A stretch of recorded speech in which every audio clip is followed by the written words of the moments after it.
આશ્રમ શાળાઓની સ્થાપના કરવામાં આવેલી હતી, પરંતુ છેલ્લા ઘણા સમયથી આપણે જોઈએ છીએ કે આ આશ્રમ શાળામાં શિક્ષક બનવું હોય તો પણ 17 લાખ રૂપિયા લેવામાં આવે છે।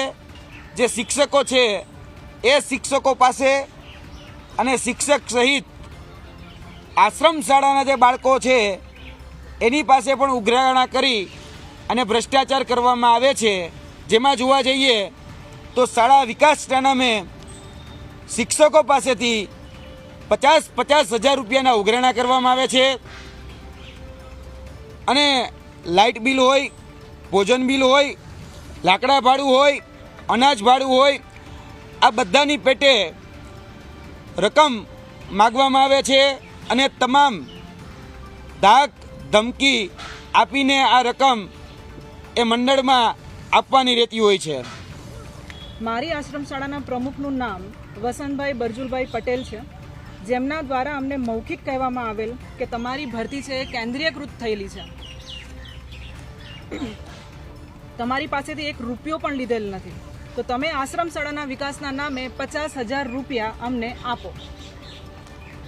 અમારા મંડળના તમામ શિક્ષકો કે જેમની સંખ્યા અંદાજે 40 થી 45 શિક્ષકોની છે, જે દરેક શિક્ષકો પાસેથી આશ્રમ શાળાના વિકાસના ફાળાના નામે 50,000 રૂપિયાની ઉઘરાણી કરવામાં આવે છે। જો તમે રૂપિયા નહીં આપો તો તમારા ફૂલ પગારની ફાઇલ, ઉચ્ચતર ફાઇલ, ઇજાફો, પેન્શન ફાઇલ, દર મહિને થતો પગાર અટકાવી દેવામાં આવશે, આવી ધમકી આપવામાં આવે છે।